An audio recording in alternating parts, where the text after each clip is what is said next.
So the Kings are still, according to the reports, the Kings are still out there searching. Who's saying this? They? Was it Evan? Evan? Oh, yeah. The one guy, or was it me? Yes, Sidley. I don't know. We should probably know that. There's some guy. Anyway. Just some rando who went out there and said, yeah, the Kings are still in whatever.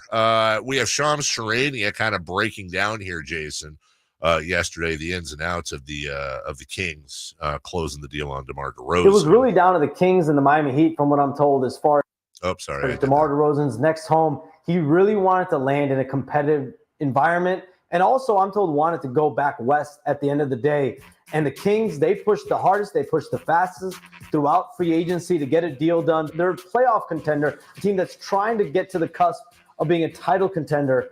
And I'm told Vivek Ranadive, the Kings owner, really clinched this in their in-person meeting over the weekend in Sacramento. The Lakers were bandied about. They have been over the last couple free agencies for DeMar DeRozan. But I'm told the Lakers never went beyond expressing just simple interest in DeRozan. There were no offers or tangible conversations with the Bulls on a sign and trade deal.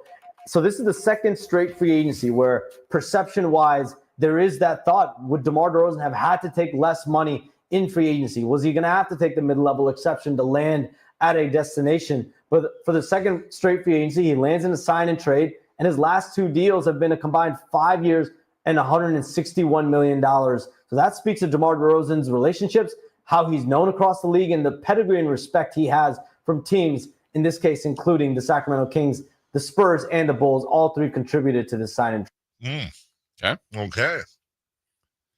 Well, I think on the rumor front, they should be looking at more things. And not just the standard they should always be looking, because they should. But I think there's some really good things with this roster. But I think we can all look at it and go, there's some areas that they're not a perfect team, right? No. There's some flaws still to the roster construction that I think they could overcome. But I also think, over time or in certain pockets of the season, we might go, man, they don't have a lot of size. Or, man, they're just smaller than these other teams. Or they could use another 4 or 5. Mm-hmm. I feel like that's very apparent right now. I think it is. And it's just a question of, do they make a move in the periphery? Uh-huh. Or we talked about this yesterday, or do they go all in here? And I can understand both sides. We talked about this at length yesterday. Bring in DeRozan, Monk's back. Maybe you're adjusting that starting lineup, and now it's a Fox-Monk backcourt. Keon Ellis is developing. Keegan Murray is developing. Now you put DeRozan in the mix. You take Harrison Barnes out.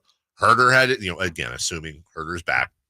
Herter had his shoulder surgery, so he's no longer hurting. And you advance the team. And, okay, this is how they play. Not to go word for word with what I said yesterday. Oh, this problem I thought we were going to have. Well, that's not really a problem. But, this thing we thought we were going to be really good at, we're not really that good there. And here's a gaping hole. Okay, we've got the February trade deadline. We've got 2 more years, perhaps, of DeRozan in here. Everyone's kind of locked up.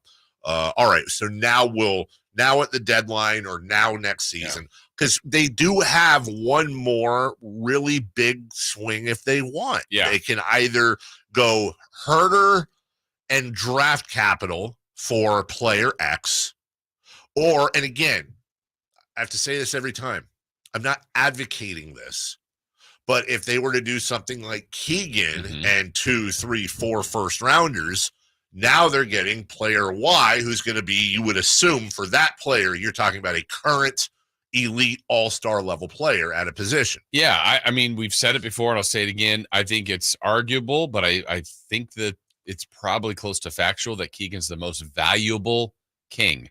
Doesn't mean he's the best. Doesn't mean he's and what I mean by that is... You mean most valuable available King? Valuable to what they could get in return. I think if you offered up, when we were speculating on a guy like Lauri Markkanen, and we said, the Jazz are going to want Keegan Murray. Yeah.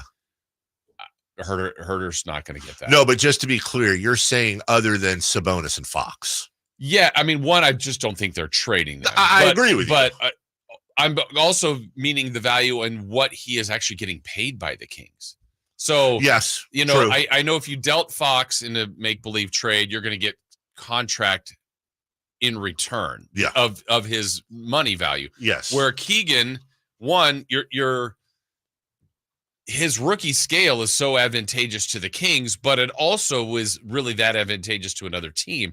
I guess the example would be Tyrese Halliburton. Sure. Was on a rookie deal, was playing well. There was a lot of belief he would be good. He fetched an all-star. Yes. Yes. Well, Keegan has probably the ability to do that where he's not an all-star. I don't think he'll be one next year. He might get there, but he has that. That's the value to the Kings and I think to another team. I'll tell you something, Jason, to your point that I struggle with a lot. I am I think Keegan Murray is a future star, and I don't want him going anywhere because I think he is the perfect 3. He is the perfect 3-and-D type that we're screaming at forever. Right. He's on a rookie deal, but that's probably the biggest internal argument I have with myself about this team. The other part of me goes, yeah, dude, he's also 2 years into his career. He's still young, but he's not, 19. Am I overvaluing him? Am I? Well, that's the tough trying to predict where he'll land, right? Because let's just go 2 years from now, and then Keegan gets, I'm going to make up a number, of $30 million a year deal. Sure. Doesn't it feel like he's more valuable now? At 100,000% more valuable now. And not that he's not a $30 million player in 2 years, right? Because then he would have progressed and you like it and whatever, and you pay him. But I think he's harder to move then. That's part of his value too, though, Jason, is that not that he's more valuable than Fox or Sabonis, but we know who Fox is. Right. We know who Sabonis is. Yes.